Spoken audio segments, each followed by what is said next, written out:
देखो तो, लगता है कि एक सप्ताह पहले इसकी सगाई टूटी है। कैसे खुशी से झूमती हुई जा रही है। कविता ललिता से बोली, अब कर भी क्या सकती है, जो हुआ उसे स्वीकार तो करना ही पड़ेगा। फिर भी इतना खुश, जैसे सगाई टूटी ना हो, शादी पक्की हो गई हो। ललिता कविता से बोली, छोड़ो भाई, हमें क्या, जिसकी समस्या वो जाने।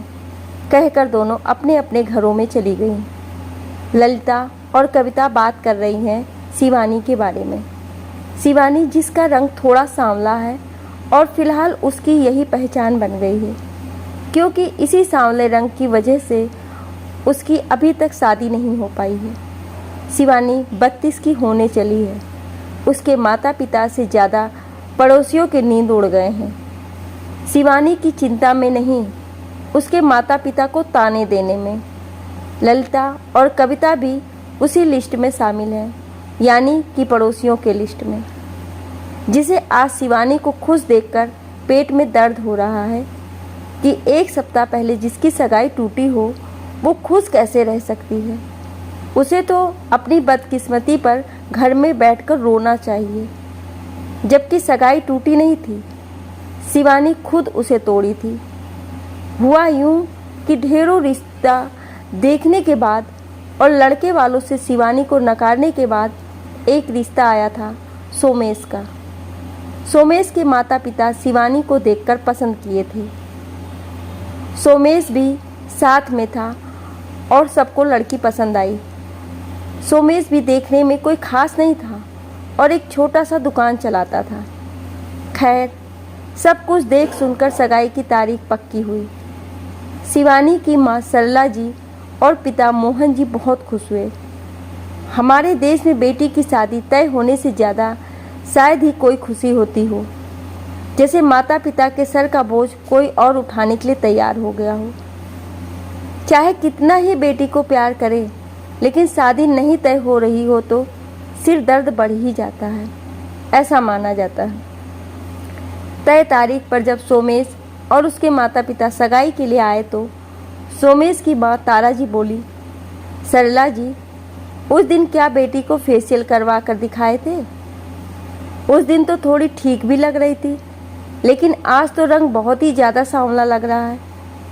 इतने में सोमेश भी बोला, मैं नहीं करूँगा इतनी काली लड़की से शादी। सोमेश के पिता कमलनाथ जी मीठी छुरी की तरह वार किए, अरे कैसी बात कर रहे हो तुम लोग? जब सगाई तय हो गई है तो ऐसे थोड़े ही ना तोड़ सकते हैं। ठीक है, लड़की के रंग की बात है तो थोड़ा ऊपर नीचे करते हैं। सरला जी और मोहन जी का कलेजा केले की पत्ती की तरह थर थर काँप रहा था। इतनी मुश्किल से तो ये रिश्ता तय हुआ था, कहीं ये भी ना टूट जाए। कमलनाथ जी मोहन जी से बोले, देखिए मोहन जी, लड़के और उसकी माँ का रूप तो आप देख ही रहे हैं। ऐसा रास्ता निकालते हैं कि आपकी इज्जत भी रह जाए और ये लोग भी मान जाएं।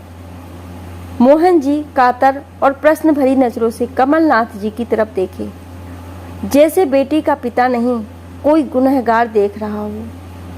कमलनाथ जी बोले, वैसे लेन देन तो तय ही हो गया है, अब इन लोगों की खुशी के लिए एक बड़ी सी गाड़ी भी उसमें जोड़ दीजिए तो बेटे का मन खुश हो जाएगा। मोहन जी सुन ही अवाक रह गए, क्योंकि उनकी डिमांड पहले से ही बहुत ज़्यादा थी। एक मामूली सा नौकरी वाला आदमी, वो भी रिटायर, कहाँ से लाएगा इतना पैसे? फिर भी किसी तरीके से कुछ अपना और कुछ रिश्तेदारों से मांग कर पहले का डिमांड पूरा किया था। उस पर गाड़ी। मोहन जी हाथ जोड़ते हुए कमलनाथ जी से बोले, समधी जी, ऐसा अन्याय मत कीजिए, ये मुझसे संभव ही नहीं हो पाएगा। कमलनाथ जी बोले, कैसे बातें कर रहे हैं समधी जी? गाड़ी होगी तो मान तो आपकी बेटी का ही बढ़ेगा। अब बेटा और उसकी माँ तो रिश्ता तोड़ने पर आ गए हैं, मैं तो बस बीच का रास्ता निकाल रहा था। सरला जी भी हाथ जोड़ते हुए तारा जी से विनती कर रही थी, समधन जी, मेरी बेटी जैसी है वैसी ही उस दिन भी देखी थी आप। सब कुछ तय करके अब ऐसा मत कीजिए। अपने माता पिता को इस तरह हाथ जोड़कर उन लोगों के सामने गिड़गिड़ाते देख शिवानी का खून खौल रहा था। सिर्फ माता पिता की इज्जत के खातिर वह चुप थी, लेकिन अब उसके कानों में जो शब्द पड़ा वो शिवानी का सब्र का बांध तोड़ दिया। कमलनाथ जी मोहन जी से कह रहे थे, या तो आप गाड़ी दीजिए, नहीं तो आप भूल जाइए अपनी काली कलोटी बेटी की शादी। शिवानी आई और कमलनाथ जी से बोली, बिल्कुल ठीक कहा आपने, भूल जाइए अपने इस बेवकूफ़ सा दिखने वाला बेटे की शादी। आप क्या सगाई तोड़ेंगे, मैं खुद ये सगाई तोड़ रही हूँ। मम्मी पापा, क्या मैं आप लोगों पर इतना बोझ बन गई हूँ कि आप लोग हाथ जोड़कर अपना बोझ इनके माथे थोपना चाहते हैं? कैसी बात कर रही हो बेटा, हम लोग तो तुमसे बहुत प्यार करते हैं। मोहन जी बोले, तो फिर इन लोगों के सामने आप लोग हाथ जोड़कर अपने प्यार का अपमान क्यों कर रहे हैं? जो लोग लड़की के संस्कार का रंग ना देखकर लड़की के चेहरे के रंग से आड़ में अपने लालच का रंग दिखा दिया, आप उन लोगों से रिश्ता जोड़ना चाहते हैं? सरला जी बोली, बेटी चुप, ऐसी बातें नहीं करते। क्यों ना करूं? मैं बेटी में जन्म ली हूं इसलिए, ये मेरा रंग सांवला है इसलिए, या आप लोग एक बेटी के माँ बाप हैं इसलिए? कारण तो बताइए, आप लोगों का अपमान सहकर चुप रहने का। कमलनाथ जी और तारा जी बोले, हमें नहीं करना ऐसी लड़की से शादी। अच्छा हुआ शादी से पहले ये पता चल गया, शादी के बाद पता नहीं क्या करती। सही कहा आप लोगों ने, अच्छा हुआ शादी के पहले आप लोगों का लालची रंग सामने आ गया, पता नहीं शादी के बाद क्या करते आप लोग। शिवानी जवाब दी, चुपचाप निकल जाइए मेरे घर से, नहीं तो अभी थाने में जाकर दहेज मांगने के लिए केस कर दूंगी। कमलनाथ जी, तारा जी और सोमेश और बेइज्जती ना ही सोचकर निकलते बने।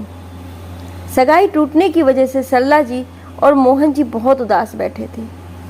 शिवानी के मोबाइल में नोटिफिकेशन आया। शिवानी देखकर खुशी से उछल गई। IAS का एग्ज़ाम दी थी, वो उसका क्लियर हो गया।